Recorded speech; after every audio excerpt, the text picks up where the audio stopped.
Hello, and welcome to another Fantasy Premier League video.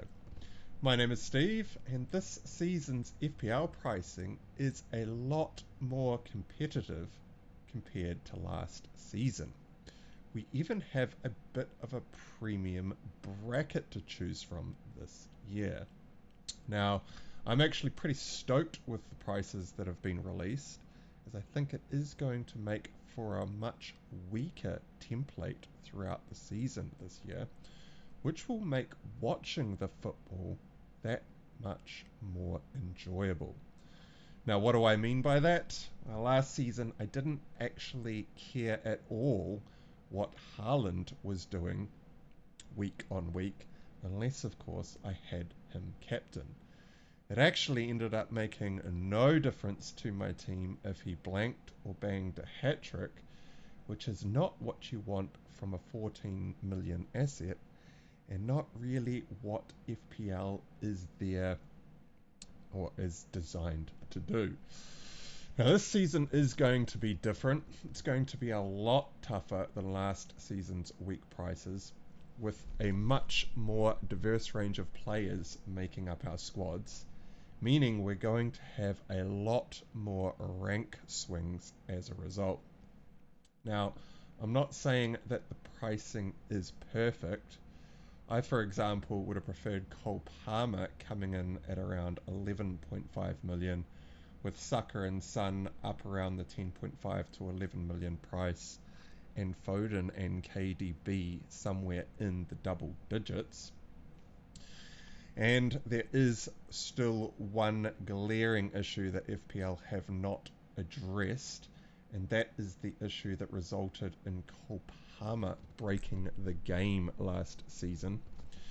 The Man City likely bench candidates have all been priced at 5.0 million again this year, which was the price that Cole Palmer was set at the start of season last year, meaning that we could actually run into a situation where one of these players leaves to another Premier League club and ends up being woefully underpriced, once again breaking the game.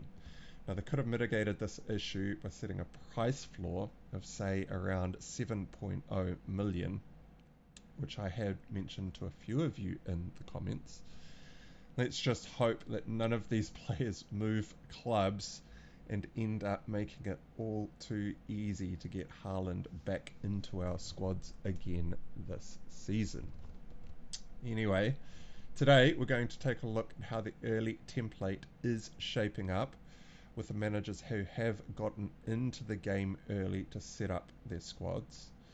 And I'll give some initial thoughts about the rule changes that were also released that allow us to now roll up to 5 transfers. So before we jump into it, remember to give this a thumbs up and subscribe to the channel, especially if you get any value out of the following content. Right, now what we've got on screen is my new transfer planner, which I have been working on in the break between last season and where we are right now. And I actually spent all day yesterday wiring my website up for the new season, and as a result I have found a few bugs which I have not yet had time to quash. My transfer planner is also very much in development, and some functionality hasn't even been built yet. Not to mention that the 5 free transfer rule came out of nowhere and needs to be accommodated in the software. However, it is working with a whole bunch of functionality that can give us some insights. And so what I have brought up on screen here is the early global template based on the 1.2 million managers, or a little under 1.2 million managers, who have already created a team for the 24-25 season. Now, typically, you'll find the better FPL managers are usually in the game early on to get familiar with the new sets of prices, and they start tinkering straight away. So therefore, the early template should be a pretty good indication of where the community thinks that the value lies. So what I've got on screen is just the top 2 most owned goalkeepers in the game as of right now, the top 5 most owned defenders, the top 5 most owned midfielders, and the top 3 most owned forwards, with no budget constraints. So you will see over here that the team value for the template, or the most popular players, is actually 115.5 million. And I haven't actually even had a chance to write the changes to this square up here, which is going to have a whole bunch of manager rating information, team value in the bank, so on and so forth. So just, I know it looks pretty plain and boring. It will change over time, and there is a little bug when I switch amongst the teams. The team value here is not quite calculating correctly, but for the purposes of this demonstration, it should be fine. So the most owned players at the moment, there are some, there are 3, should we call it 3 premiums that have made it into the template team as of about 18 to 20 hours after the game was released. We have Ollie Watkins, who is almost a premium. 9.0 million is pretty close to the premium bracket. I tend to think that any double digit outlay or above is usually a premium bracket. Ollie Watkins at 9 million is probably like a semi-premium, but he is currently the most owned player in the game at 56.8%. Coming in at 9 million, and does end up actually playing Arsenal at home in the first game week of the season, then goes away to Leicester and Everton in the next 2. Coming in close behind him is Cole Palmer, last year's top scorer in the game at 55.1% ownership, and then Isak, who is the other player that has come in at more than 50% ownership after a day and a half of the game being live at 53.6%. Now, the next closest attacking options, so of the remaining 4 midfielders and Haaland on the bench, the final attacker, they're all coming in at around 31 to 37% ownership. So you can already see, I mean, if you caught my first video of the season this year, you would have seen that the ownership levels of the players in the top 250k in the year last year were all up around 99, 95, 94, 93% type ownership levels, which makes for such a strong template that no one can gain or lose rank on any of these players. But this set of ownership levels is a lot more diverse. Now, Haaland at 15.0 million, the most expensive FPL player ever to be in the game, is currently owned by 31.2% of players, showing that it is pretty hard to squeeze him in, and probably pretty hard to make a case to put him into your team, especially considering Cole Palmer last year outscored him by 30 points, is a full £4.5 million cheaper, and he didn't actually start playing for Chelsea until about game week 7. Now, I suspect that Haaland's ownership levels will probably go up as the season draws nearer, as Man City are at home to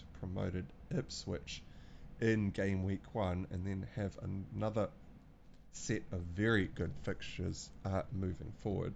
We're not going to go too much into the fixtures today. We do have the fixture checker wired up here, which if you want to take a screenshot right now or pause the video, you can see that I've ordered by the first 4 game weeks, and we got Man City sitting at 2nd on the fixture ticker. But today is very much just looking at the ownership levels here. So we've got some very so we've got, what have we got? Palmer, Watkins, Isak all over 50%. Haaland and Salah both coming in about the same at 31.2 and 31.5% ownership. Foden coming in very close as well, 32.7%, down at 9.5 million. I think he is probably a little bit underpriced. I also think Julian Alvarez from the Man City team down at 7 million is also a little bit underpriced. Could cause a problem for the template later in the season if we say get injuries to Haaland. That's an immediate 8 million saving, dropping all the way down from Haaland to Alvarez. But a couple of other popular midfielders, Eze coming in at 33.7 and Gordon coming in at 37.2%. And then the big players at the back of Saliba, Guardiola, Pedro Porro, Saliba down at 40.4%, and even Raya in goal coming in at 21.1, which is a 5.5 million goalkeeper. I never go for an expensive goalkeeper. I always go with a 4.5 and typically a 4.0. You'll see down here that Turner is the preferred 4 million choice early out the gates. Now, these are the most popular players from the global set of managers out there. Now, if we go to the ninja icon over here, which is the popular differentials, this is the next 2 most popular keepers, the next 5 most popular defenders, the next 5 most popular midfielders, and the next 3 most popular forwards behind the template team. And you'll see that we've got Saka at 10 million, Odegaard at 8.5, which I am not at all surprised that they are up there around the top ownership players in the game. Bruno Fernandes is probably a little bit surprising considering his price tag of 8.5 billion, how well Man United did last season. Tony coming in on the bench, João Pedro as the 5.5 million cheap forward of choice, and Nkunku makes his way in here at 6.5 million. Garnacho sitting in on the bench at 6.5 million. Trent Alexander-Arnold, the most expensive defender in the game, at 19.6%. As you can see, managers out there that are forming teams with the likes of Trent Alexander-Arnold and probably Bruno Fernandes and even Havertz up front at 14.0 million are probably going with Haaland-less setups.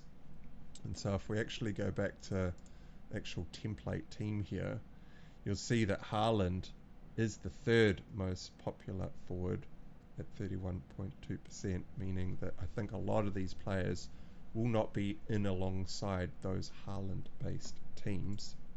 So I think the template at the start of the season is probably shaping up to be a team that does not contain Haaland. We will see how that goes with Ipswich up first, of course. And now what I've pulled up on screen is the low-owned rank gambles. So this is basically the 3rd team. So it's the 5th and 6th most popular goalkeeper, the 11th to 15th defenders, midfielders, and the 3rd set of forwards. And surprisingly, Heung-min Son is down at 8.9% ownership as of right now. He is the only premium that is not in the top 2 teams. Everyone in and around here is probably what we would expect based on the fixtures. We can see a lot of red fixtures on screen. I mean, Areola with Aston Villa, Crystal Palace and City in the first 3. Don't know how popular he's going to be as a keeper when we start the game, so on and so forth. So anyway, that is a very quick overview of how the template is shaping up coming up to 2 days after the game has been live with all the prices being released. Now, obviously, this template will change as we actually start to watch some pre-season games take place, when we can start to get a bit of a gauge on who is playing well, who is starting, any injuries that have occurred, and the impact of any newly acquired personnel and what that has to the various teams out there. And so we will check in on the template throughout preseason as the preseason games are played and we do learn more information about what is going on out there. So make sure to subscribe if you'd like to keep on top of how that is progressing throughout the preseason, and let me know what you think of how the current template is shaping up down below. So next is rolling up to 5 transfers, the FPL rule change that came out of nowhere. I was not at all expecting this, but straight off the bat, my initial gut reaction is that this is actually a great change to FPL. No longer will we be forced into a random transfer of some sort of bench member simply because we had built up 2 free transfers and were really happy with our teams and didn't really want to switch anyone around. So not only that, but building up to 5 free transfers does provide us with a lot more flexibility in switching our teams around throughout the season. Now, if you do manage to build all the way up to 5 free transfers, which will actually be a lot easier this season considering that your free transfers will not be wiped when you deploy your wildcard. But if you do actually build up to 5 free transfers, you've basically got half a wildcard in your pocket, which will obviously allow you to jump across premiums much more easily, allowing for a whole new array of strategic options throughout the season. Many more decisions is what I am after in FPL. If everything becomes too obvious and the template just shifts ever so slightly throughout the year, the game quickly becomes very boring. And so this change right here, I think, will probably allow for more diversity within our teams. Right, now this is, of course, unless we have another Cole Palmer type situation, where I suspect having the ability to continually roll week on week will mean that managers will have a lot more free transfers to buy template players, especially if we have severely underpriced assets.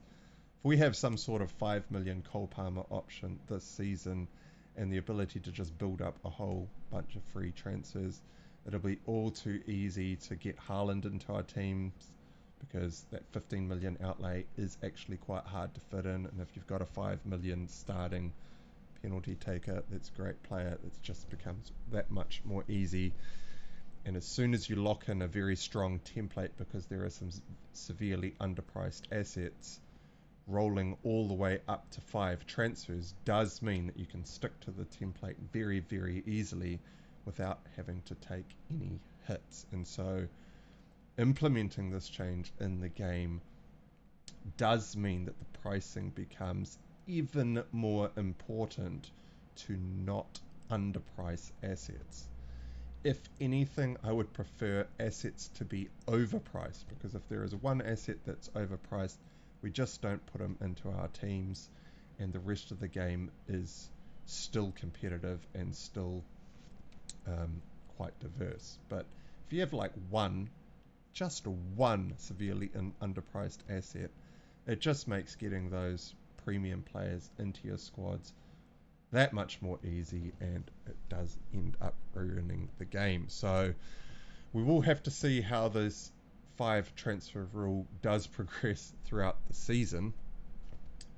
But one impact that I think that this will now have is that taking hits is probably going to be a lot more costly in terms of overall rank, because other managers in the game who are a lot more inclined to plan weeks in advance will be able to make much more significant changes to their teams in, say, 3 to 5 weeks' time, meaning that those managers that are taking hits are going to be stuck in their initial team structure, whereas planners may be able to build up free transfers and do much more larger overhauls to their team. For instance, they could quite easily go from a 3-5-2 to a 3-4-3 formation, building up to more than 2 free transfers. That was a lot harder to do in the past in FPL. It would typically always require a hit or two in order to switch formations, or in fact the use of a wildcard. But building up to 5 free transfers does make the complete formation switch within your team a lot more easy.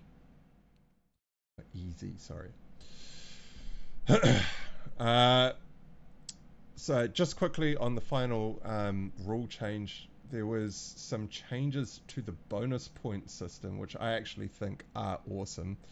In fact, I actually think that the bonus point system metric is one of the best metrics in terms of gauging player performance out on the pitch.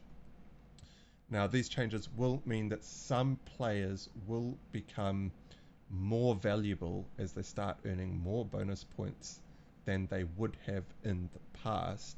And this is something that we will need to keep an eye on. But I don't think it's going to affect how I choose players too heavily in terms of how I understand the impact that this will have on the points earned. But we will, of course, have to wait and see. And alright, well that wraps up this video. Don't forget to like and subscribe and leave us a comment to tell us what you think. Thanks for watching, and I'll see you all next time.